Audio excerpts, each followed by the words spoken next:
A few days after resolving the visa situation in Islamabad, I was finally ready to get back on the road.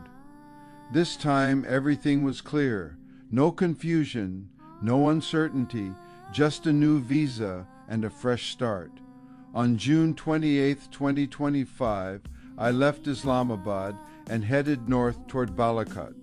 At first the ride felt familiar, busy roads, scattered towns, the last traces of the city still clinging to the landscape. But gradually things began to change.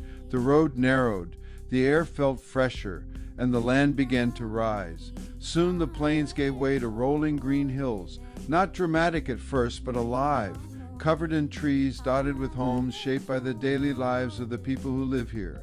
As I climbed higher, the views began to open up.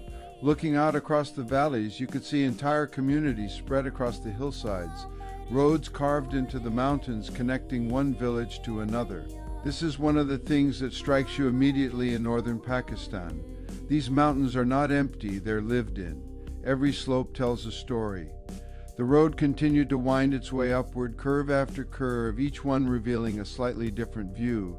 Sometimes dense greenery, sometimes open hills, sometimes entire valleys stretching out below. And then the river appeared. From that point on, the ride took on a new rhythm. The road followed the river closely, sometimes high above it, sometimes down near its edge. The water moved steadily through the valley, wide, slightly brown with sediment, powerful but calm. Looking down, you could see life along the riverbanks, small gatherings of people, simple structures, moments of everyday life unfolding quietly beside the water. The deeper I went into the valley, the more dramatic the landscape became. Steeper slopes, thicker forests, longer sweeping views. At times the road passed through dense stretches of trees, tall, green, almost enclosing the road, the light shifting as you moved through. Then suddenly it would open again, wide valley views, layer upon layer of hills fading into the distance. This constant change and the alternation between forest, hillside, and open valley is what makes this ride so special. It never feels repetitive. And then I reached the bridge. From here, the river finally reveals itself in full. This is the Kunhar River. It begins high up in the mountains of Kaghan Valley, fed by glaciers and alpine lakes, most notably Lake Saiful Maluk. From there it flows south through the valley, passing through towns like Narand and eventually Balakot, before joining the Kalam River further downstream. Up in the higher elevations, the water is a clear icy blue, but down here, especially in summer, it carries sediment from the mountains, giving it this pale, almost gray-green color. Standing on the bridge, you can really feel its scale. Not violent, not rushing uncontrollably, but steady, constant, and powerful. For centuries, rivers like this have shaped life in these valleys. They provide water, sustain agriculture, and define where people settle.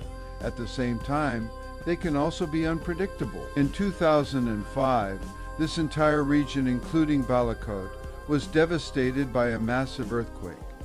The river valley was directly affected and much of the town had to be rebuilt. Even today you can still sense how fragile life is in these mountains.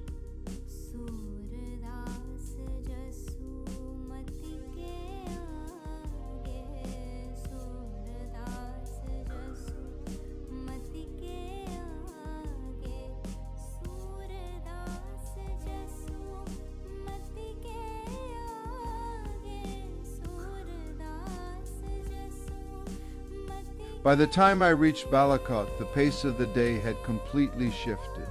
After hours of riding, everything slowed down. I checked into a simple hotel overlooking the valley. I went down the road to eat at a restaurant that I had noticed along the way. From the balcony of the open-air restaurant, the view stretched across farmland, the river, and the surrounding hills.